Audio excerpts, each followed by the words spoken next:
guys for coming. We're here today to talk about how the future of product development and manufacturing is changing as a result of additive manufacturing. Over the next 20 minutes, we're going to talk about some of those changes. The first thing we want to address is the terminology changes. I'm sure there's a number of things up here that have referred to our industry: 3D printing, rapid prototyping. They all fall under what we now call additive manufacturing. We made this change a couple years ago because really customers are changing the way that they use this technology to further their development in manufacturing. So additive manufacturing is going to be a term that covers all technologies, covers all applications, and it really truly is a replacement to RP, 3D printing, and additive fabrication. By definition, it's going to be a collection of technologies directly driven from 3D CAD data used to produce three-dimensional parts using an additive process. So regardless of the technologies that we're talking about, all of them fundamentally share the same three-step process. And that is, from your CAD file, you need to pre-process that part, you need to produce it, and then there is some sort of post-processing that's going to be involved. Our company, Stratasys, we focus on the FDM, fused deposition modeling form of additive manufacturing. And our focus and our key is all in engineering-grade thermoplastics. So you can see there's a number of plastics in the ABS family, polycarbonate family. Then we get into some higher temp materials like Ultem and polyphenol sulfur. So this is really, at the end of the day, how do you go about and get parts? And you can do it one of three ways. One is through on-demand services. We refer to them as service bureaus. That's going to be your lowest barrier to entry to get parts. And we like to compare this industry to the 2D print world in a lot of cases. And so think of like the Kinko's or FedEx Office. You want a two-dimensional document printed. What do? If you have several of them, you go to a Kinko's, you bring your files, you have them printed, and then you leave, right? So there's several advantages to doing this. One is going to be you can find them pretty much everywhere, local to you. I mean, there's companies all around the world that are building parts for their customers. In most cases, it's going to be anywhere from 3 to 10 business days to get your parts back. And the nice thing about it is, generally speaking, these service bureaus will have almost all technologies. And if one service bureau doesn't have it, you'll find one that does. Some of them are going to specialize in one particular technology, and some of them carry a wide variety of them. Now the next way to get parts would be through a 3D printer. I'm sure many of you have seen them before or heard about them, read about them in The Economist. These are going to be the most affordable solutions that you can find out there. Again, going back to that 2D printing analogy, this is going to be like your desk, the inkjet printer that's on your desk. It's not gonna print you the most beautiful picture in the world, but it may be good enough for what you're trying to do, and you're going to be able to do it quickly and inexpensively. So the advantages here is, we have price points through all the manufacturers of somewhere between $10,000 and $50,000. Most of them are very simple and easy to use, much like a 2D printer, and they're really optimized for form and fit testing, and you may be able to get some functionality out of some of them. And lastly, we have the 3D production systems. These are going to be the highest performing systems. Again, going back to that 2D printer analogy, this is going to be the copy center that's in the office, used to produce hundreds and hundreds of pages in the finest quality, things like that. So here we're looking, at price points anywhere between $50,000 and $500,000. I know there's a few technologies out there that even go above that into the millions of dollars. But these are truly optimized for performance. And having the capabilities that these things have, it really opens up the applications that you can do with them. And so we're going to talk about some of those applications here. First, we're going to talk about some more of the established and traditional design type applications. This is stuff that our industry's been doing and been really good at for the last 20 years. Things like concept models, helping customers get their products to market faster, quicker, cheaper, and build a better product. And then also functional prototypes. You know, with the advancements in the materials that all the companies and all the manufacturers out there are coming up with, companies are actually able to go out and physically test their products using either the same material or material just like the material would be in the end-use product. Now, over the last probably 4 or 5 years, there's been huge advancements in materials, and that's driven 2 new applications for this industry. And we consider that to be in direct digital manufacturing. The first and probably the most popular at this point in time is going to be in creating manufacturing tools. So any aids, any parts or products that are going to aid you in manufacturing your product.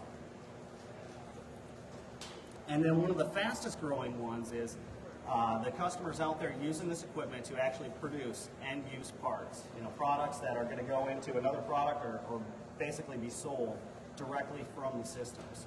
So some pretty exciting things. I'm going to highlight customer stories for each of these categories here in just a little bit. Before we do that, let's just look. We've talked about 3D printers and 3D production systems, and this is kind of how they all fit in. As you can see, you know, conceptual models, they generally don't require a whole lot. And so 3D printers incredibly capable to do that. If you want something fast, easy, make sure it fits, make sure that things snap together, a 3D printer is probably just what you need.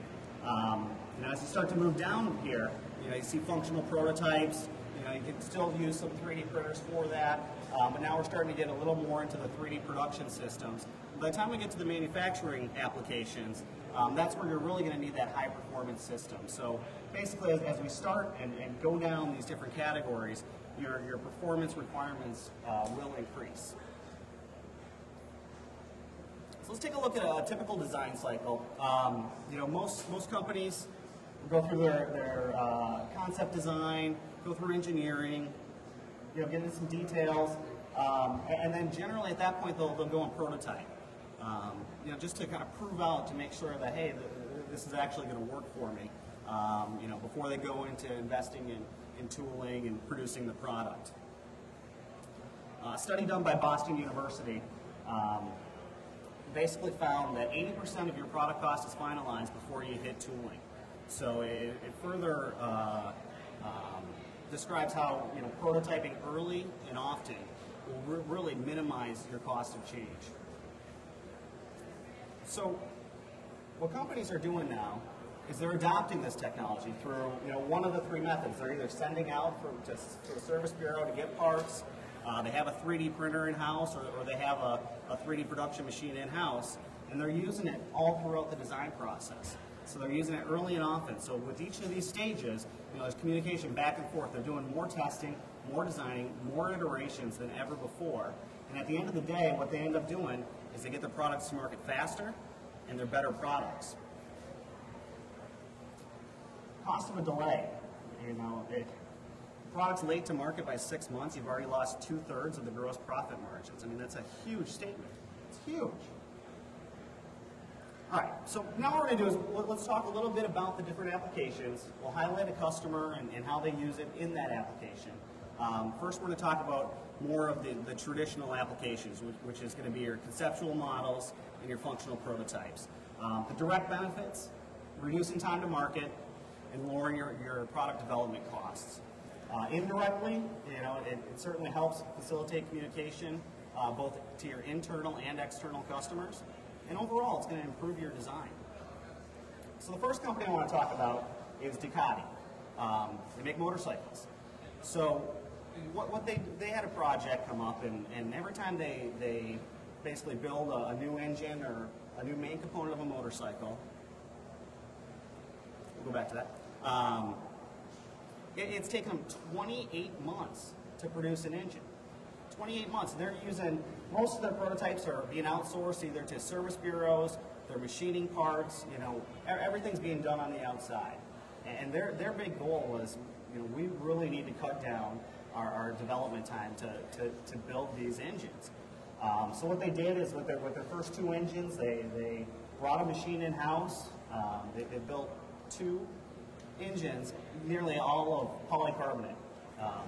In that process, you know, they traditionally would wait towards the end of the design process to prove it out, make changes, and kind of move from there. But now when they're changing the way that they design their products, they found 83 errors early on in the design process, which they were able to catch and fix without skipping a beat.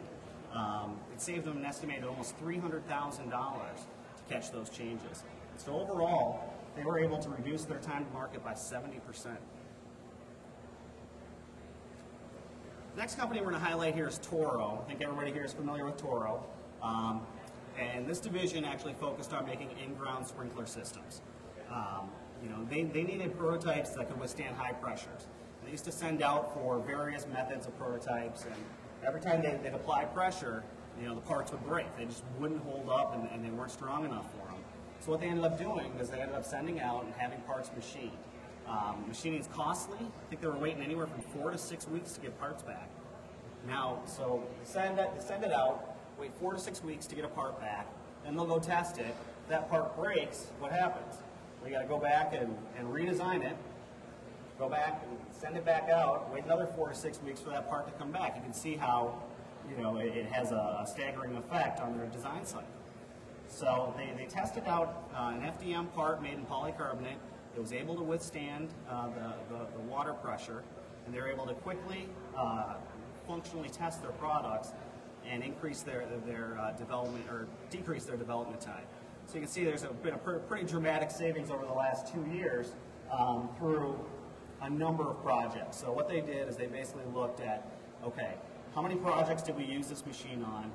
How long would it have taken before? How many changes did we make? And what they estimated was 283 weeks saved in the first 2 years, and almost a $500,000 savings. All right, so that's more of the established and traditional design type of things that our industry has been accustomed to. Now we're going to talk about some manufacturing applications, or what we call direct digital manufacturing. You'll notice the direct benefits are going to be almost identical to the design ones. I mean, your benefits are going to be financial gain and time advantages. Your indirect benefits, design freedom, the ability to rapidly redesign things and really give a rapid response to any changes. DDM's generally a best fit when it's relatively low volumes, when there's high part complexity, and when the part's acceptable.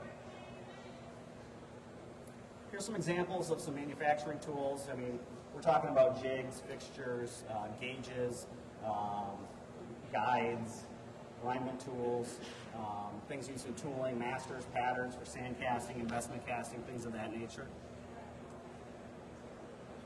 I think most of you are probably familiar with the company BMW. They in the past used to send out and machine out a lot of manufacturing tools.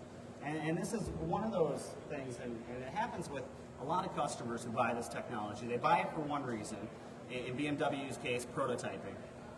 And then they find, once it's in-house, you find all these different uses for it. And this is one of the uses that they found, is really in the manufacturing tools and building them. So you can see they have emblem placement fixtures, headlight alignment fixtures, cubing devices, a gauge checker. I mean, they use this thing for a lot of fixturing. So in the past, like I said, it took a lot of time to get parts back. They're outsourcing some of these fixtures. They use FDM to do a lot of fixtures. They do over 400 assembly fixtures, and they're built on a Fortis system. There's certain things that you could do. If you look at this fixture here, this was the device up here, the emblem placement fixture. If you come to our booth, you can actually see we have the original version. And this thing's heavy.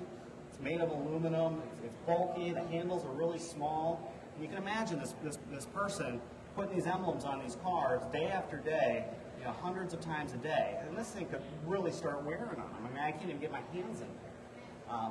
So one of the things that they're doing is, by changing it, they made it the way that they did in the past because it's what a machinist could actually machine. Now when they start using FDM or additive manufacturing to build these things, they have complete design freedom. It doesn't matter how good your machinist is, because the machine is going to print whatever design you give it. And so you can see this one here is really ergonomically friendly. It's incredibly lightweight. It's built with sparse fill. So they're able to cut about 70% of the weight out of that particular product or part. And the next one is Oric. Oric makes vacuum cleaners. And again, another one of those things that they bought it for one reason and found other alternative ways to use the equipment. For each vacuum that these guys make, 40 to 50 assembly fixtures are associated with that particular model. In the past, it was made by molding and casting. Again, it's expensive, lead times, things like that. So they started using their FDM machine to produce these fixtures. Now nearly all of their fixtures in-house are produced on FDM machines. So here you can see they reduced costs by $65,000 in really the first few months. So if a fixture breaks or it goes down, all they do is they grab the file and they build another one. They're back and running the next day. So the last category is again, one of those that is a growing market, and it's end-use parts. So parts that are made on these machines and used directly from the machines. So the benefits, lower cost. In low volumes, we're not talking about, we're talking about saving on tooling costs. You don't need to tool up for anything. And generally speaking, you have a shorter lead time. So we'll highlight a company here that's using this equipment for end-use parts. Each year, hundreds of people actually die from getting the wrong prescription filled, to the wrong drug, it's the wrong amount, and all of this is a result of a doctor writing on a piece of paper what the prescription is, and you take that to the pharmacist, and they try to interpret what the doctor's writing and fill that for you. And it's becoming more and more of a problem. So what ScriptPro does is they build a machine where the doctor actually communicates directly with the machine in the pharmacy, and so he logs onto a computer, punches in your prescription, the machine automatically dispenses it. So with these machines, you can see in the bottom picture there, we have a bezel. And these bezels come in all shapes and sizes based on the size of the pill bottle. And so essentially for whatever bottle needs to go in there, there's only one bezel that bottle will fit through. Now the problem that ScriptPro ran into was the fact that these bottles are changing sizes all the time. Things are changing and they need to move quickly. And to tool up for these various projects when they don't know how long a particular bottle is going to stay in existence has proved to be too costly, upwards of $30,000 a year. So by building them directly on FDM systems, they're able to do it for under $7,000 a year. So in summary, additive manufacturing technologies, they're proven. They're used in many markets. The growth is really driven by the materials and the applications that our customers are using them for. It's a really exciting technology, and there's so many different things you could do with it. Now, I know we have most of the major manufacturers here today in halls 2100 and 2200, and I encourage you to stop by and check it out. So thank you.